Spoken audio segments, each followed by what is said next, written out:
Comment choisir un coach en développement personnel. Voici 7 missions que je considère importantes quand un coach est sollicité et qui va permettre de choisir, en tout cas dans ses compétences. La première mission d'un coach en développement personnel est de vous encourager. En effet, un coach doit vous pousser à l'encouragement tout en vous accompagnant. Alors ces formes d'encouragement sont bien entendu diverses, mais il devra vous motiver, par exemple en vous démontrant que vous pouvez arriver à vos fins. Il devra aussi vous rassurer en vous fournissant des outils pratiques pour vous sentir plus assuré et plus sûr de vous-même. Il devra enfin vous éveiller l'enthousiasme, justement par une mise en éveil de vos facultés à de nouveau apprécier et aimer ce que vous voulez entreprendre comme changement. La seconde mission d'un coach en développement personnel sera de révéler vos points forts. Nous avons tous des points faibles et des points forts. Maintenant, un coach en développement personnel est fréquemment sollicité sur cet élément, car nous sommes la majeure partie persuadés que nos points faibles l'emportent largement dans nos vies, ce qui est faux bien sûr. Eh bien, ce sera donc à votre coach à la fois de détecter, puis de mettre en lumière vos points forts.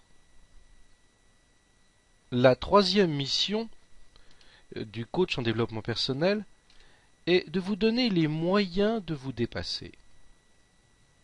D'abord, définition, qu'est-ce que c'est que vraiment se dépasser?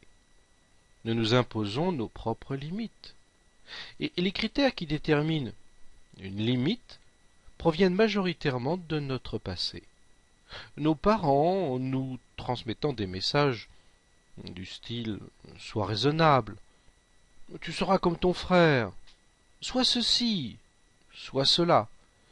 Eh bien, ces messages finissent par s'incruster en nous-mêmes par des comportements que nous pouvons inconsciemment reproduire tout au long de la vie.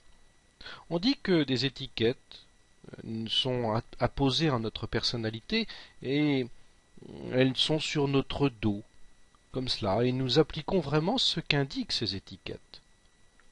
In fine, nous finissons par croire, dur comme fer, que nous ne pouvons pas faire mieux ou faire plus.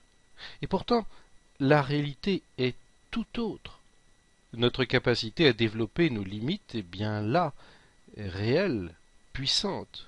Eh bien, le coach en développement personnel devra agir en ce sens. La quatrième mission sera pour lui de vous aider à formuler vos priorités, vos objectifs. Remarquez que nous pensons, je dis bien pensons, avoir des buts. En réalité, ce ne sont pas, pour la plupart, des buts, mais des intentions. Apprendre à se fixer des objectifs est contraignant, précis et protocolaire. Le rôle d'un coach en développement personnel, compétent, sera lui majeur dans cette option d'apprendre à vous aider à formuler vos priorités et vos objectifs. La cinquième mission sera de vous aider à focaliser sur les solutions. Je n'arrive pas à me concentrer sur mes priorités. Mon esprit est confus. Je ne parviens pas à maintenir mon esprit sur mon objectif. Alors là, voici un tout petit exemple de demandes qui sont souvent faites à un coach en développement personnel. Il devra donc y répondre. Et ce n'est pas une mince affaire. De nos jours, la concentration de l'esprit est une qualité mentale bien rare.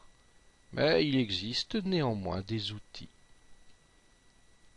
La mission 6 sera d'être un tuteur, votre tuteur.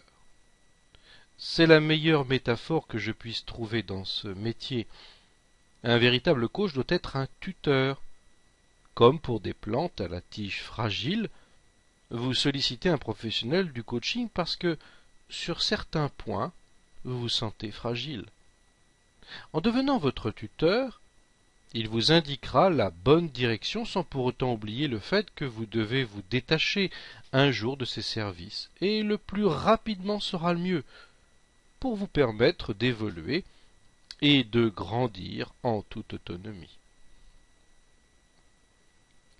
La dernière mission, la mission 7, qu'il devra s'assigner, est de mobiliser vos ressources endormies. C'est sa priorité des priorités en tant que coach. Il doit porter, à la fois dans son discours, dans son comportement, mais aussi dans sa démarche et dans ses techniques de coaching, le but de mobiliser vos ressources qui sommeillent en vous. 90% des capacités et des ressources sont enfouies dans les zones inconscientes.